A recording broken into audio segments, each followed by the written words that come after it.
it's up to all of us, every single one of us, to create Sangha. It doesn't exist really.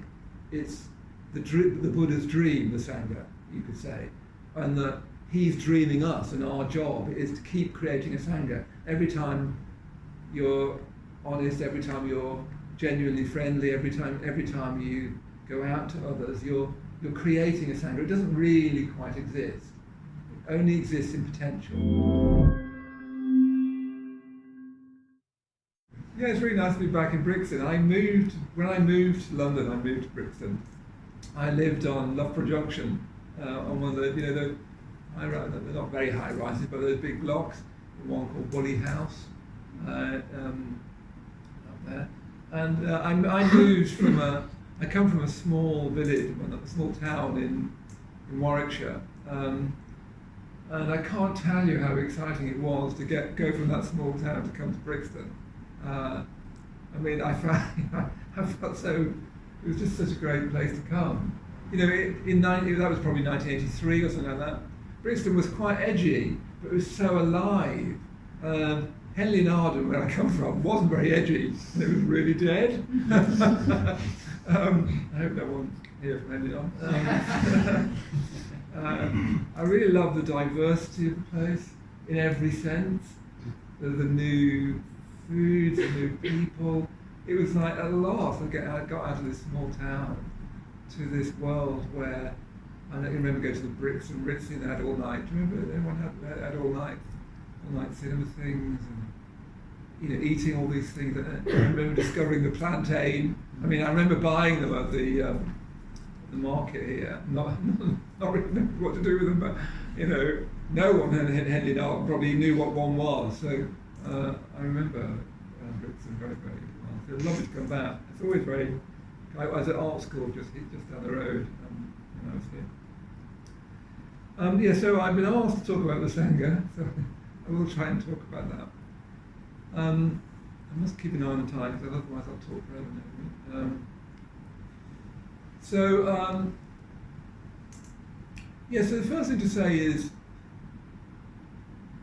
what Sangha is what Triratna is trying to develop, what Bhante Sangha, the founder of this movement, is trying to develop, is trying to create, is an international spiritual community.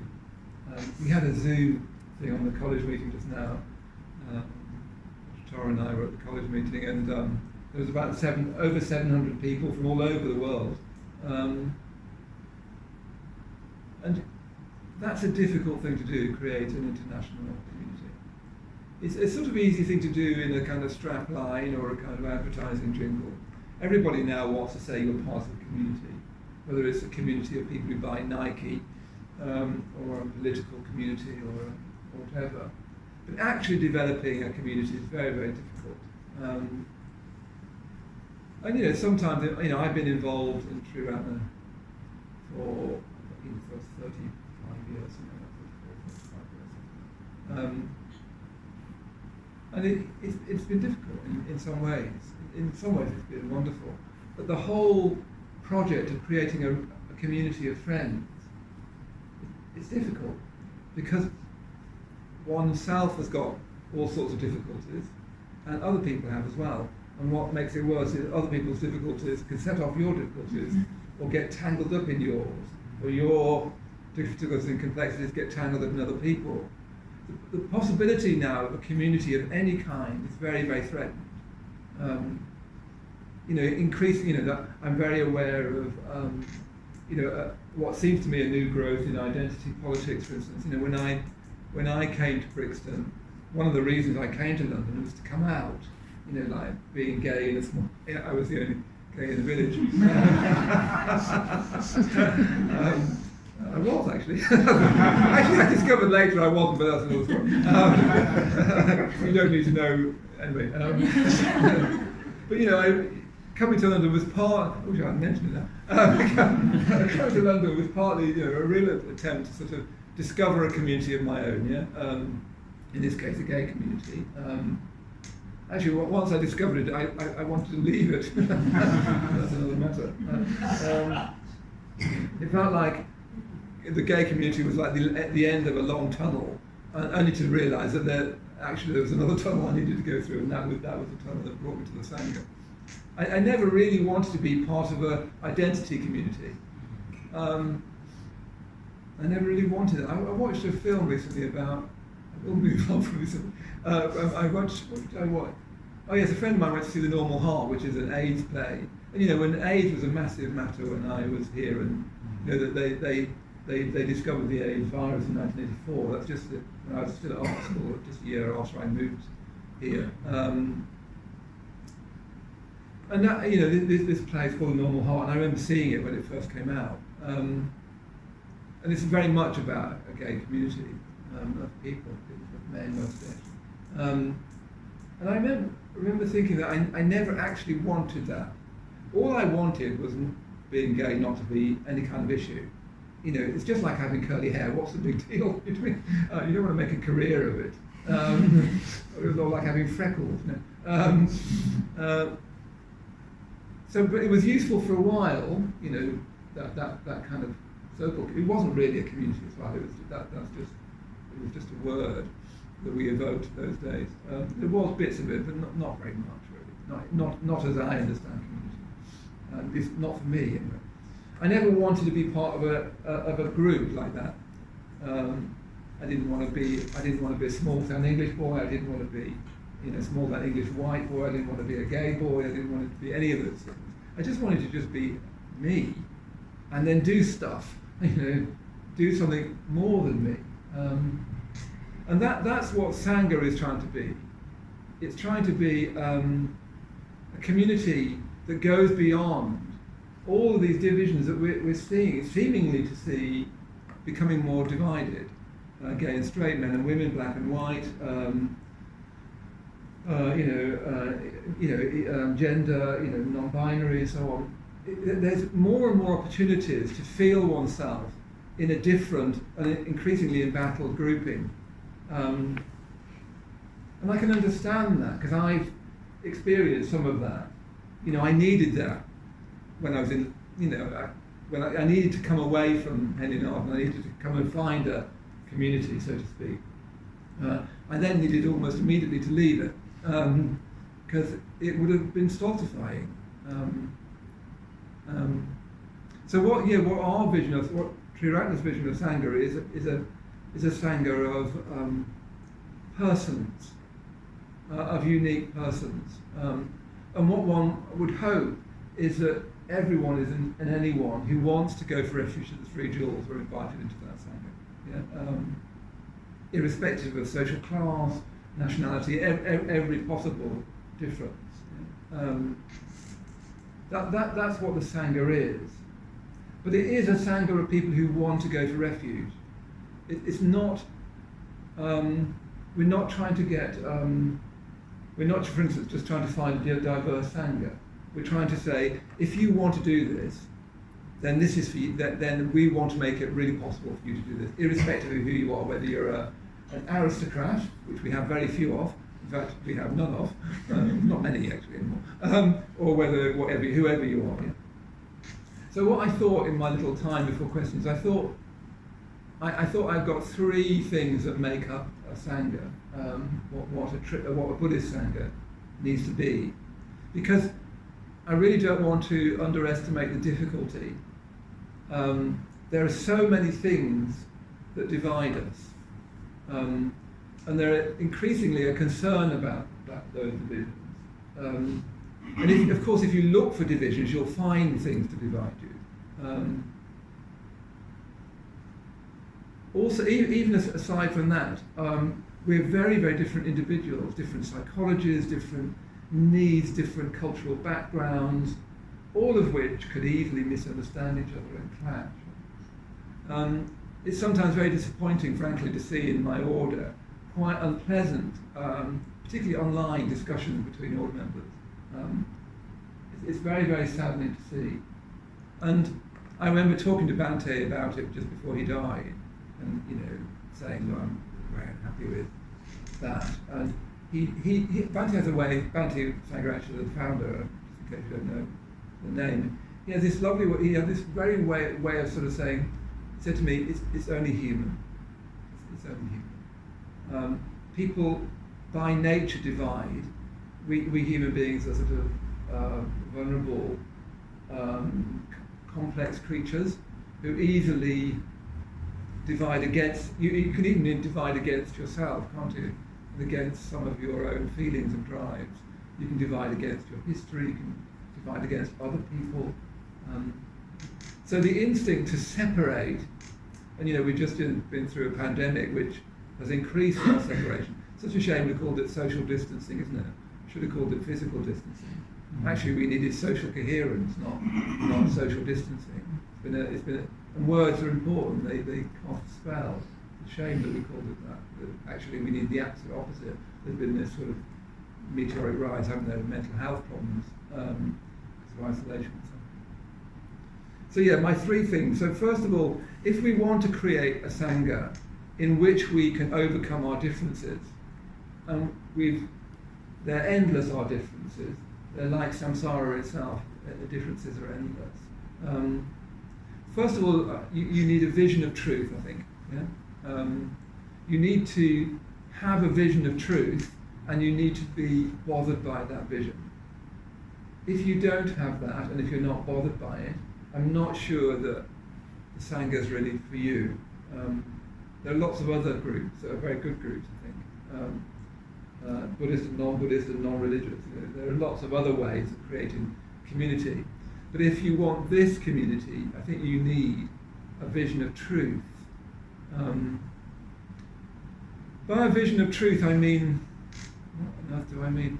I say these things in my mind, and I say them out loud. He's talking nonsense. Who invited him? It's so easy to talk stuff. By a vision of truth, I mean a felt sense, a real sense that human life as it's given to you, work, leisure, relationships, social constructions and so on, is simply not enough. It just simply won't do. In other words, it's a kind of religious instinct. It's a sense, a healthy sense of dissatisfaction with life as you experience it. I had this very strongly as a boy in Henley and Arden. I just thought, no, this is all just wrong. I couldn't tell you why or what was wrong, and a lot of that was, of course, my own psychology, and I was very unhappy as a child and so on. But I also just felt, no, this is just wrong. This is just wrong. People aren't telling the truth. It's just wrong. So you need a healthy sense of dissatisfaction with everyday life. I don't mean a neurotic, kind of self-problematizing dissatisfaction. Just know this isn't enough. This isn't good enough. I want something that's more true than this. This doesn't feel true enough. Yeah? But this vision of truth is a vision of a truth beyond the world. Yeah? It's not a vision of my truth or your truth. It's a vision of truth. It's not even a vision of historical truth or the truth of where we are just now. It's a vision of truth beyond the world. Now, of course, when you say beyond the world, I'm using beyond metaphorically. I don't mean in some other world like heaven, although I do see what the metaphor of heaven is getting at. It means an instinct for, words end up telling you very badly, but an instinct for some sort of transcendental reality. And not just as an idea, not just as a bright idea, but as a real, either felt absence or hopefully a felt glimmer of that vision. Yeah, because often you experience in absence, not in presence, that there's a hole in life, and that it actually can be the start of a vision of truth. To me, I remember when I was young, a friend of mine saying that I had a God-shaped hole. And I remember being slightly dismissive. She was right, looking back on it. So you need a vision of truth, and that vision is a truth beyond the world, by which I mean a truth beyond the consciousness, your consciousness as you know it. It's not a psychological truth, although it includes that. It's a truth beyond the world, really. Yeah. Another way of putting it is it's a sacred centre. That life has within it a sacred centre. I've got this language actually from a thinker called, what's his name? Paul Kingsnorth. Have you heard of Paul Kingsnorth? We interviewed him recently for poetry. He's very interesting because he started off very much as an activist. I think he was in the Occupy movement, but quite a very well-known activist and a very effective one. He's gradually gone through this whole sort of change and crisis, and he's just become a Christian. And he was in this interview that we did with him. He talked about becoming a Christian, and one of the things he said that I thought was very suggestive was he said that for any kind of culture, and culture is really another word for community, because communities are a culture really. That you needed a sacred centre. That if you look through history, any culture always had a sacred centre, and it was often that sacred centre is God. In our case, the Buddha on the shrine is our sacred centre. Yeah? That life has within it a sacred centre, and that means that there is something that we share, all of us, irrespective of difference. And Buddhism would say that thing that we share is the most important thing. Yeah? A sacred centre, a vision of truth, some sort of transcendental reality which is there in all of us, felt more or less, felt very often as absence of it rather than its presence. It's the only way in which you'll create a community is if you have at the heart of a community a sacred centre that goes beyond any member of the community and goes beyond oneself. Yeah? So it's not my sacred centre, it's not, if you had to give it a name it would be the Buddha, but even that's a bit, you can get that wrong. But life has within it the light of truth. It has something beyond the world that is in life. Yeah, and I've had some direct experience of this, not as much as I'd have liked, but I've had some, and even still do. And it's what I've tried to give my life to is a vision of truth. Yeah. And of course, one of the reasons I like that metaphor of the vision of truth, because also it's got a path built into it, hasn't it? Which is that you can start just simply by telling the truth, because the truth, capital T, also begins by simple acts of honesty. At the very least, being honest with yourself, and even being honest with yourself is more difficult than it sounds. Human beings are capable of self-delusion. There's even been studies into how that's possible. Presumably, dogs don't delude themselves. But human beings do very often. So even being honest with yourself is difficult. So you've got a path of truth telling. Yeah. So that's my first one. I better do my others a bit faster. My second element of, or rather, if you said, okay, that's the core of any kind of genuine spiritual community, a sacred centre, a vision of truth, some transcendental reality that goes beyond any of the members of that community, and which like kind of unify everybody. So the bigger the community, the more of sacred truth you need. What we need to be doing is, and I'll say a bit more about this as we go on, but we need to be opening out to more and more people. To do that and stay a community, we have to find the sacred centre more and more strongly. And we literally need to eventually buy this building, hopefully, and build a huge Buddha and turn it, and I mean it literally, you need to embody the sacred centre more and more so that you can embrace more and more people.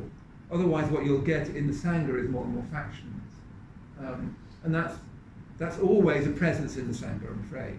And it's up to all of us, every single one of us, to create Sangha. It doesn't exist really. It's the Buddha's dream, the Sangha, you could say, and that he's dreaming us, and our job is to keep creating a Sangha. Every time you're honest, every time you're genuinely friendly, every time you go out to others, you're creating a Sangha. It doesn't really quite exist. It only exists in potential, even now, But what easily exists is factions, misunderstandings, blame, and so on. But that vision of truth, my second point is that needs to be expressed, how I put it to myself, on my cycle ride, was expressed in a culture of kalyana mitrata. Yeah? So you've got a vision of truth expressed in a culture of kalyana mitrata. Without that, you end up with a vision of truth just becomes an abstraction, and a vision of truth is never an abstraction. I mean, vision, I like that metaphor because it suggests something direct. It's using the metaphor of sight. I'm not thinking of an idea of truth or a belief or a dogma of truth or an ideology, a truthful ideology. None of those things are the Dharma. It's more of a vision of truth. But for that to be alive, it is sort of in books, but it's not really. It needs to be expressed in a culture of kalyana mitrata, and expressed in a culture of friendship. Yeah? Buddhism is mainly a whispered teaching, I think. Traditionally, it was always been a teacher-disciple practice. And actually, we've broken away from that, and quite rightly, we've gone back to an old tradition of friendship. But you can see why it's been that, because it's a direct transmission from person to person. And it lives in friendship. The Dharma doesn't live outside of friendship. To think it does is to reify and abstract the Dharma and stop it being the Dharma. To think of truth living outside people is to turn truth into like a dead monument, yeah? into an equestrian statue or something, even if a Buddhist one, beautiful perhaps, but dead. Yeah? So it needs to be expressed in a culture of kalyana mitrata. I think of friendship as being like the petri dish on which you grow the Dharma, to use a slightly scientific metaphor. Yeah. So do you see that you need the both? You need a vision of truth, but without it being expressed in a culture of friendship. And by friendship, I don't mean mates, I don't mean colleagues, I don't mean business partners. I mean something much, much more vigorous than we're used to. Something where you can really be yourself. You can disagree. You can you can be yourself, and you can be in community. You don't have to leave parts of yourself out, because you've got this devotion to the truth. Yeah? Because you've got this vision of truth. So it lives in this culture of kalyana mitrata, of friendship. Everything in the Dharma arises out of friendship and goes back to friendship. If your vision of truth isn't expressed in friendship, it's not really a vision of truth. It's probably just, I'm afraid, a bright idea. And we're more and more cerebral nowadays. Probably technology has made us more and more kind of thought obsessed. We're sort of soaked in ideas and thoughts. So it's quite easy to live in a very small part of your psyche where you think stuff, yeah? Even think Buddhist stuff. But that's not the Dharma. So it needs to be expressed in a culture of kalyana mitrata. Yeah? And you can do that just now. That's why we have tea breaks, really. That's the whole point. You have a tea break, and it's important. Yeah, it's important. When I teach, have you done communication exercises? When I teach communication exercise, Bhante, there's a seminar in which he talks about the communication exercises. And he said, the whole point of the communication exercise is what happens between the communication exercise. So you get people look at each other, and then they start talking, and then if it's gone really well, by the end, everyone is in really deep communication with each other. I can't tell you how a privilege it is to lead it. It's very, very beautiful. You feel, except for the fact you feel slightly left out, weirdly. Everyone's having a great time, and you get to go off and have get an early lunch.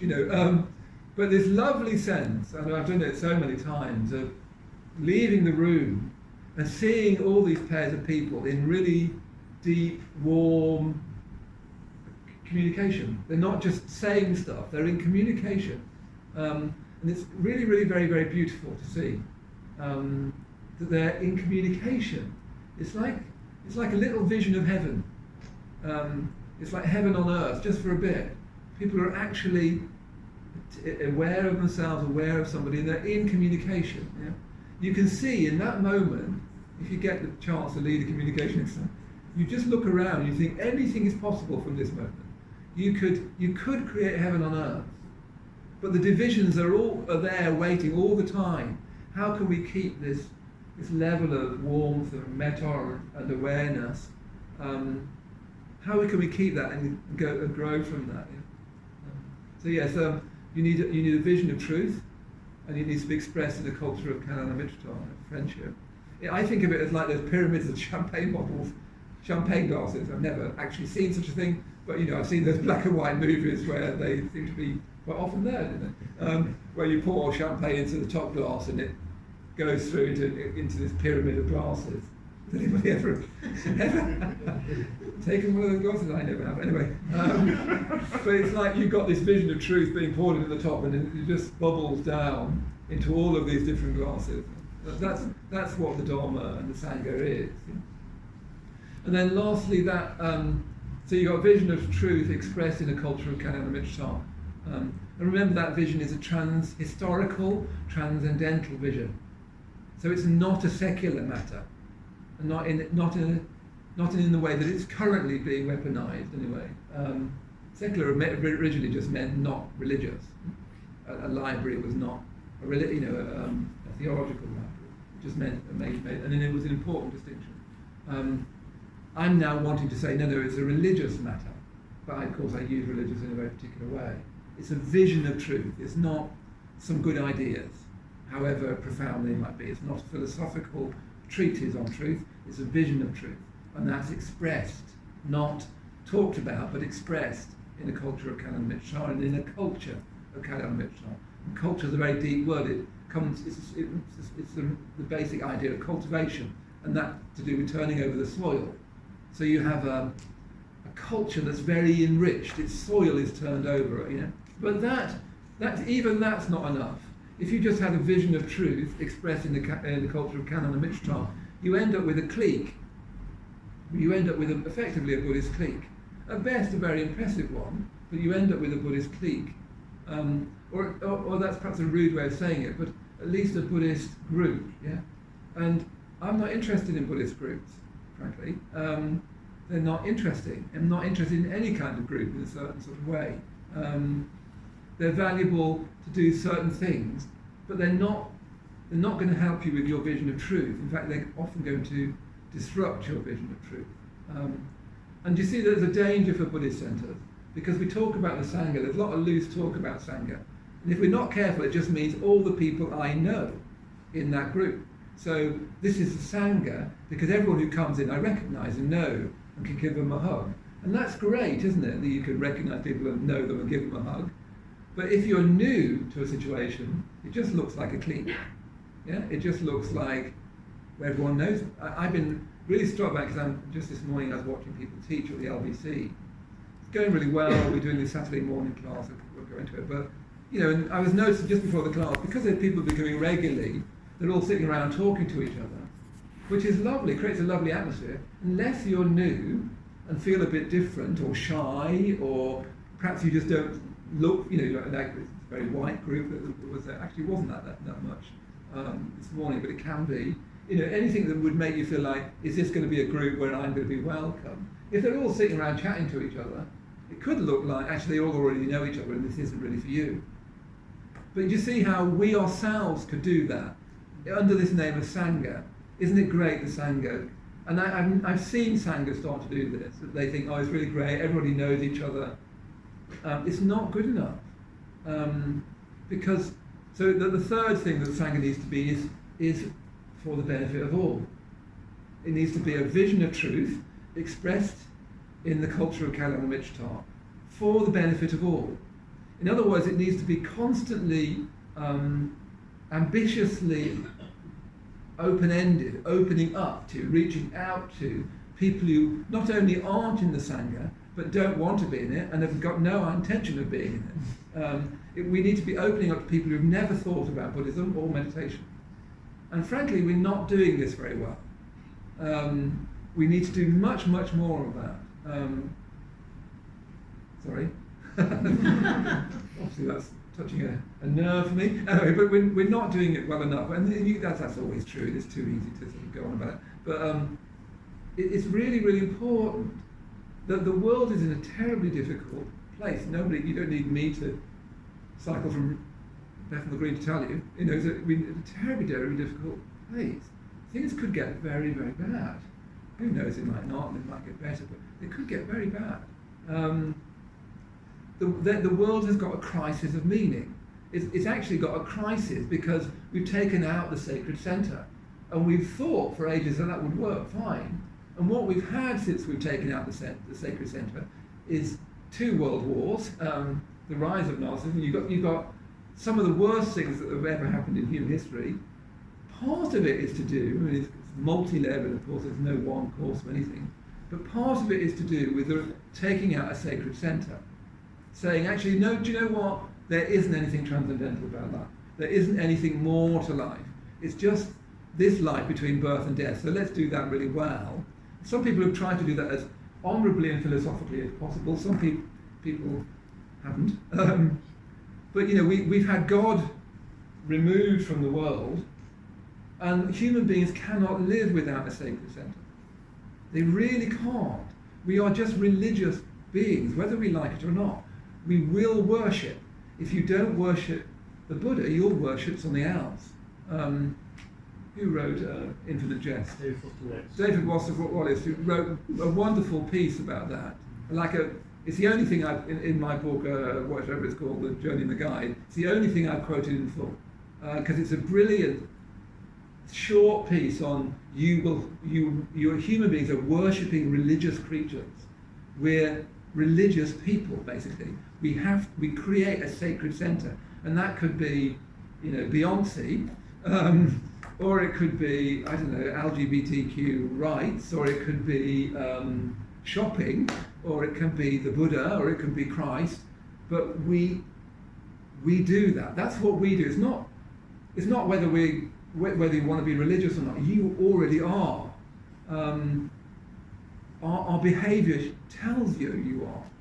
And and that religion can be used terribly badly, as it was obviously in Nazi Germany. I'm reading Colin Toybin's book, The Magician, which is a sort of biography, a sort of fictional biography of Hermann Hesse. No, it's not a fictional biography of Thomas Mann. And you just see the rise of fascism, and just little bit by little bit, this horror, which is effectively like a religious horror with all the accoutrements of religion, and like an anti-religion. So human beings are religious creatures. You need a sacred centre, but that needs to be expressed in a culture of kalyana mitrata. Otherwise, even that sacred centre can become dogmatic. It can become abstracted. It can become beautiful and remote. But that Sangha mustn't just look in on itself. It must keep on communicating that vision to others, and extending the hand of friendship to others, more and more. Only when you have those 3 things, where you have a vision of truth, and that vision expressed in a culture of kalyana mitrata, and that culture of kalyana mitrata being for the benefit of all, actively reaching out for the benefit of all, only then will you have a really genuine Buddhist Sangha.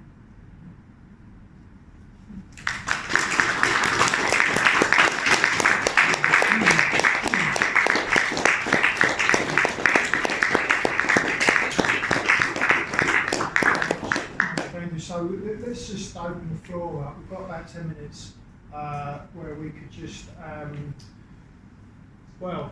anything you want to ask Maitreyabandhu, do it kind of now while you've got a chance. So we've got 10 minutes. So let's see what comes out of that. It might not be like a fully formed question. It doesn't have to be a perfectly incisive question. It could be a comment or a response. But let's kind of use Maitreyabandhu while we've got him. Maitreyabandhu, do you want to say a bit more about Kaliana Literature? Because I think some people probably don't know what it is, and it's such a beautiful term. Yes, that's right. Yeah. Also, for those who, I don't know whether you noticed that my three things also are Dada Rinpoche's three aphorisms. So Dada Rinpoche says, cherish the doctrine. So I put that as a vision of truth. He then says, live united. And I put that as expressed in the culture of Kaliana Literature. And then he said, radiate love, which I've said for the benefit of all. So it's, I didn't realise it when I came up with it. I thought, oh, that's actually Dada Rinpoche's three aphorisms. So Kaliana Literature is a beautiful phrase because it is a bit better than friendship, because friendship is in the so-called West, wherever that is now, in the so-called developed world, has really become a sort of a small thing, a thing between when you're not in a relationship or when you're having problems in your relationship, or as something to fill the chinks of time as friendship has become. Kaliana Literature, Kalyana means auspicious, so it can mean lucky. It means beautiful. It means so it comes to mean friendship. It's often used to particularly in a more specialised way. It means friendship with somebody that you look up to, the auspicious friend, the lucky friend that you look up to and revere. But it can also mean friendship in the Buddhist sense of. So do you see how then the friendship is then conceived as something lucky, beautiful, auspicious, valuable? So I slightly prefer it to friendship, because friendship can sound a bit thin. I'm imagining something much more vigorous. A friend that can really challenge you, a friend that will really love you. Really is love between friends. Yeah? But not a love that is saying. Well, it's interesting because one of the things more and more that I've been trying to teach is that in meditation we're trying to be a friend to ourselves. And that means empathising with ourselves on one hand, and it means saying, no, you can do more than that. You don't have to, it's not healthy just to empathise with yourself or indeed everybody else. You'll diminish yourself and you'll diminish other people if you just empathise. But if you don't empathise, you won't help either. So you're trying to do something internally that you're trying to do externally, which is empathise and then say, no, there's much more to you than that. But, yeah, that sounds really painful, that's difficult, and you've got all these strengths and powers, did you but know it? That's what a good friend does. And I've been very lucky in my life to have very good friends who have challenged me very, very strongly, much more so than I've been challenged in my life. It's my friends that challenge me most, not the people who I have difficulty with. And friends that also love me very much, but not in a sort of in a sentimental way, but love, sort of empathise with me, love me, and say, no, you're better than that. You can do more than that. So that's more like kind of good three hands. I'll go them backwards that way. Yeah. So let's start with. I have a question about your last point. So you spoke about, I liked this image that the Sangha mustn't just look in, it needs to be outward facing. Yeah. I know you've just come from the college meeting. I was wondering what sort of conversations you're having, I guess, at that kind of structural level about how we can do that in a very practical way, or maybe what that would mean for our centre in Brixton. Yes, that's right. I don't think, I've just come, the college, by the way, is the college of public preceptors who are, you could say, finally responsible for ordination in the movement and order, and therefore responsible for the path to it and the path after it. That's what the college is. We have talked about those things, but I don't think the college, like I was pleased to do that forum we did, but I don't think it's mainly a college matter. I think it's a you matter, each of you. I'm very struck that Brixton's the first centre I'm aware of that has unified. I know this sounds trivial, but has unified its design. So it actually is recognisable on Instagram and Facebook and so on. You can see how up to date I am. even that's a good thing. It's going out with more confidence actually. Even that just expresses confidence. Otherwise you just look amateuristic. But so I think structurally the main things is we need to get better at communicating in new medias. On particularly online, we're way behind with that. Way behind with that. So we need to get better at that. So in other words, we need to put out the vision of truth and expressing a kalyana mitrata in new forms to more and more people. Find ways of helping people. I mean, creating a project trying to help this, but find ways of opening our community up to more and more people online. One of the things that the pandemic has done is shown us the potential of that. But then I think it comes to somebody coming here and you actually going out to them and being a friend of them. It's something you have to put yourself out for. It's not a structural thing, finally. We could do much better to get more people into this room, but then it's your job. I don't think we've done that first thing terribly well, actually. And I think, or at least a better way of putting it is we could do it better. But then, when they're here, it's up to you. Are you going to befriend them or not? Are you going to find ways of giving them your time or not? I've spent a lot of my life walking around Victoria Park with people who came to a centre like this. So after a certain point, there's no way around that. It has to actually be friendship, which is never abstracted. It has to be you and I, and you and I, and Maitreyabandhu and I. I have to walk around the park with Maitreyabandhu, and he has to walk around the park with me. There's no way around that. Yeah. Now we need to get more and more people who want to walk around the park with Maitreyabandhu and walk around the park with you and walk around the park with Virudeva. But eventually, you need to do that. All of us do. We could do it. There's no reason why not. And I don't think the college is going to help with that very much. We could do much more structurally, I think, particularly online, but I don't think we can do that.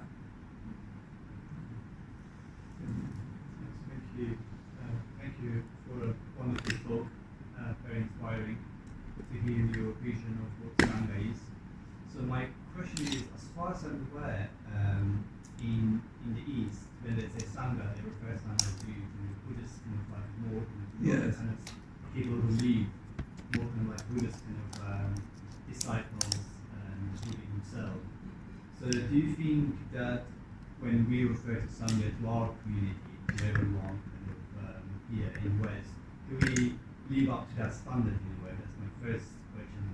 And secondly, I'm more interested to know whether the 3 points that you mentioned, the building blocks of Sangha, they are kind of cumulative, aren't they? So one leads to another. You can't have them separately.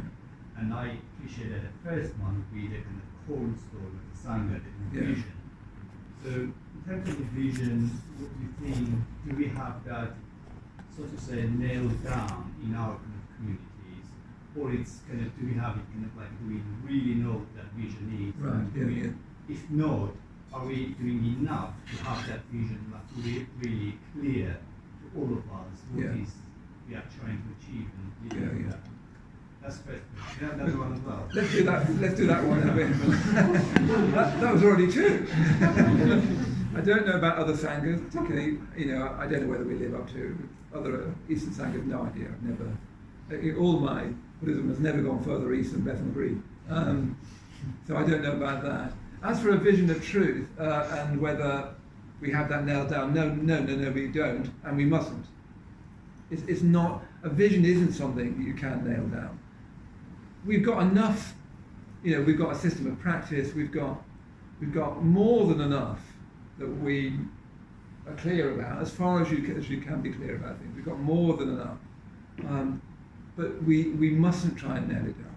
There's something particular in our movement and order, a kind of spirit, Bhante's talked about this, that is indefinable. I feel it as soon as I come here, there's a sort of spirit amongst us. Even when I was flagged down by Alex with my bike, who come to meet me, there's a spirit in that. There's a particular thing we already have that you can't nail down and mustn't be nailed down. Because a vision is not, by definition, something you can nail down, and it also is something that you need to have. It's not something that can be given you quite. It can be sparked off in you. It can be lit up in you, and that's that was my champagne metaphor. Is that somehow it's not great. It's sort of light. I don't know. It doesn't quite work. But the bubble's going to go down. But it's not a kind of let's get our story straight. It's not like a marketing thing. Like, okay, what's the story? What's the marketing story that we're going to put it all around? It's not like that. What we've got is a system of practice. We've got, friends, mitras, order members, private preceptors, kalyana mitras. We've got as much of it as we need.